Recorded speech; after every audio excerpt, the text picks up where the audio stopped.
palavra para a nossa meditação nessa manhã, uma palavra para o nosso coração, para a nossa vida.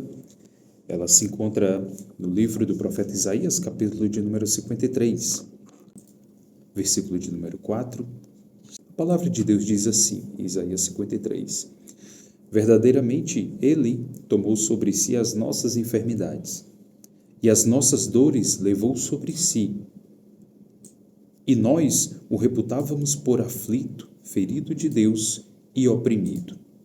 Mas ele foi ferido por causa das nossas transgressões e moído por causa das nossas iniquidades. O castigo que nos traz a paz estava sobre ele, e pelas suas pisaduras fomos sarados.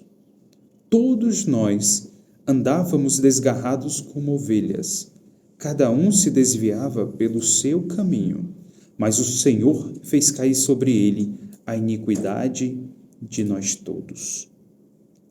Ele verá o fruto do trabalho da sua alma e ficará satisfeito. Com o seu conhecimento, o meu servo, o justo, justificará a muitos, porque as iniquidades deles levará sobre si. Nessa manhã eu quero trazer à memória que um dia nós fomos perdidos. Um dia todos nós éramos pessoas que éramos perdidas, desgarradas, vivíamos a nossa própria sorte. Éramos, por natureza, filhos da desobediência, andando conforme as nossas próprias paixões, nossos próprios desejos, nossas próprias concupiscências, achando que mandávamos na nossa vida, conduzíamos a nossa vida conforme o nosso querer e a nossa vontade.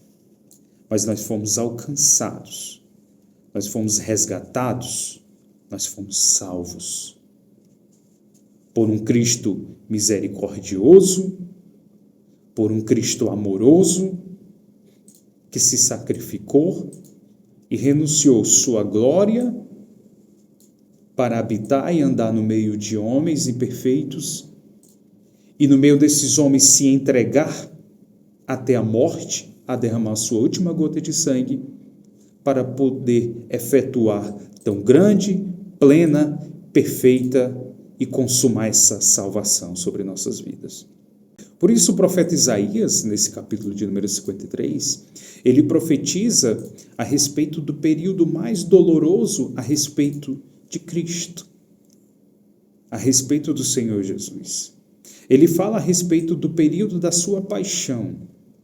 Ele fala a respeito do momento em que ele se entrega para ser morto por mãos de homens maus. E o profeta, ele fala no versículo 4 que nós lemos que verdadeiramente, ou seja, certamente, com convicção ele afirma, convictamente eu afirmo isso, que ele, Jesus, tomou sobre si as nossas enfermidades. Eu gostaria de falar um pouco a respeito dessa enfermidade ao qual o profeta se refere. É bem verdade que Deus, ele cura as enfermidades. Nós cremos em um Deus que tem poder para curar qualquer enfermidade sobre a terra.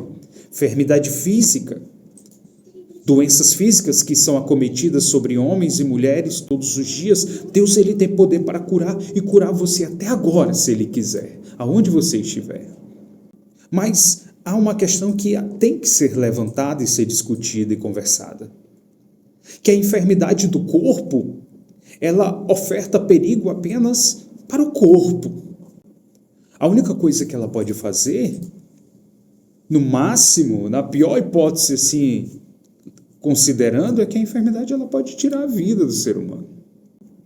Mas existe uma enfermidade pior do que a enfermidade que é acometida no corpo, irmão, que é a enfermidade do pecado, que é a enfermidade que pode lançar a alma do ser humano na eternidade da escuridão, no fogo do inferno. É a enfermidade que afasta o homem de Deus, que impede esse homem de se aproximar de Deus, que impede do homem de viver com Deus. É a enfermidade que mata não somente o corpo, mas também que mata o espírito e a alma, que destrói e lança para a eternidade distante de Deus. Essa é a pior enfermidade que o ser humano pode ser acometido, que é a enfermidade do pecado. E nós todos fomos contaminados por essa enfermidade a partir de Adão lá no Éden.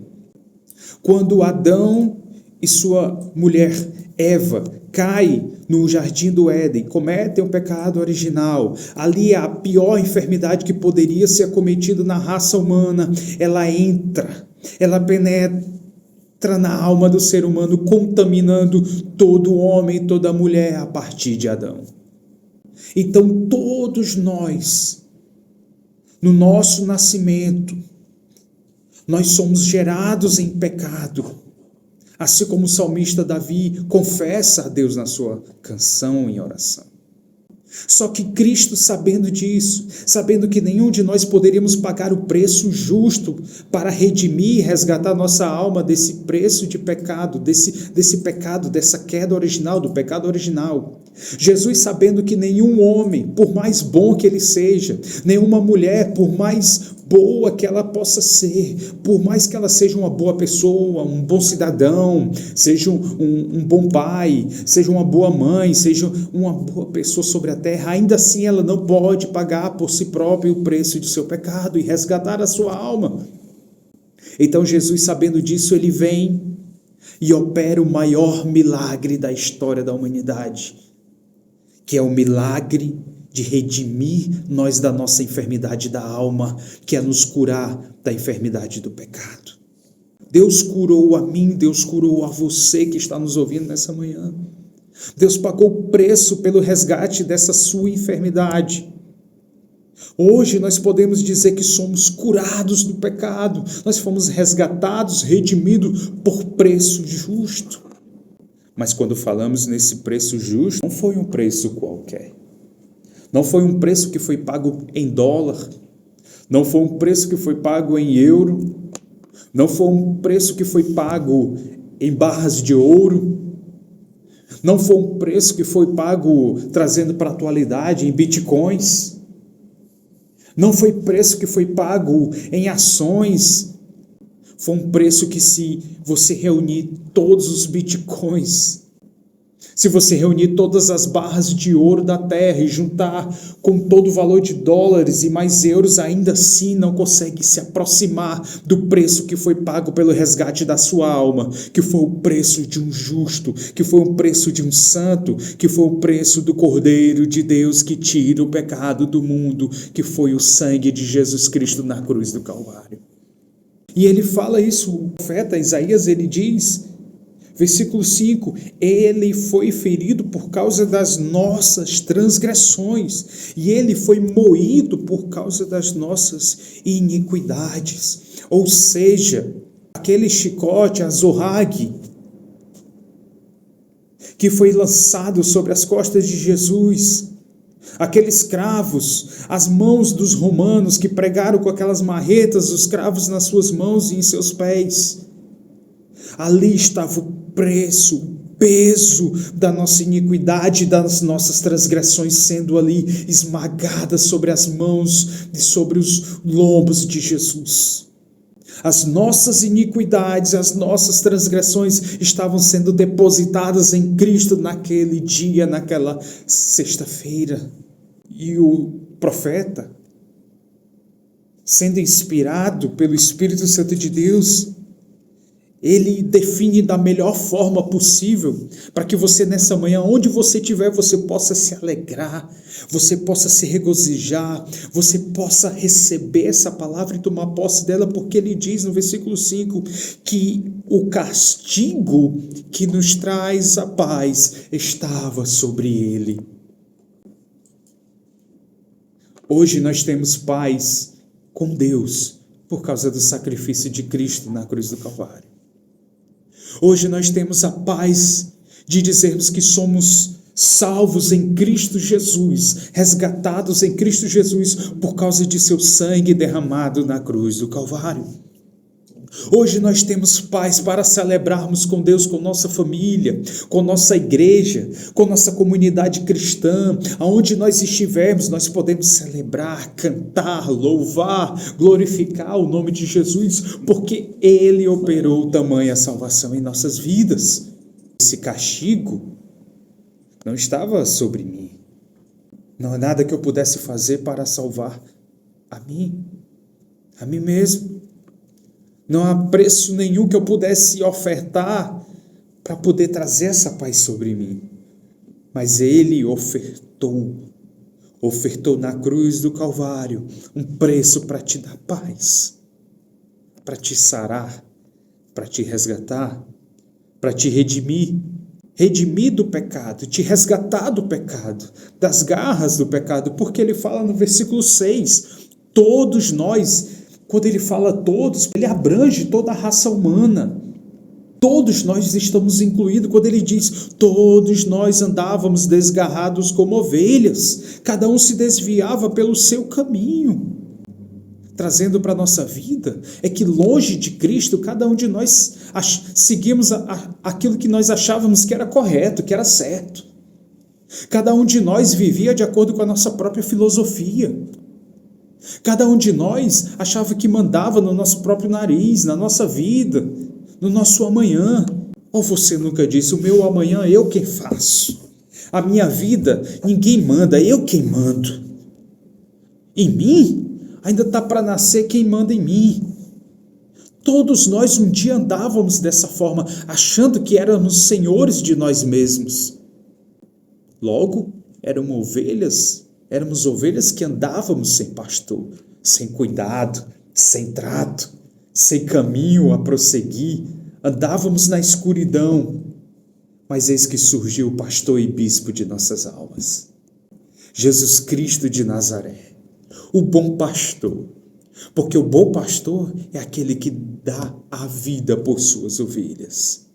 E Ele deu a sua vida pelo seu rebanho. Rebanho do qual hoje nós fazemos parte. Rebanho do qual hoje nós fazemos parte desse aprisco. Nós pertencemos a esse povo, a esse reino sacerdotal, esse povo escolhido, esse povo eleito, esse povo que foi resgatado a preço de sangue.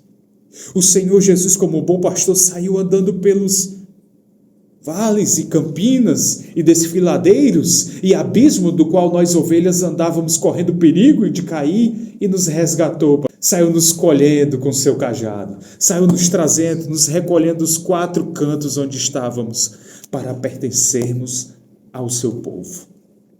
E ele finaliza dizendo, ele verá o fruto do seu trabalho e ficará satisfeito.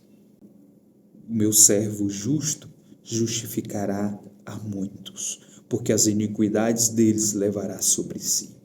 Quando Cristo olha para a sua vida, olha para a sua família, olha para você, olha para a sua família lá, naquele culto, celebrando a Deus, quando Ele vê você de joelhos orando, quando Ele vê você conversando com Ele, no seu Uber, no seu ônibus, onde você está no seu trabalho, na sua casa, Ele diz, valeu a pena cada gota de sangue derramado.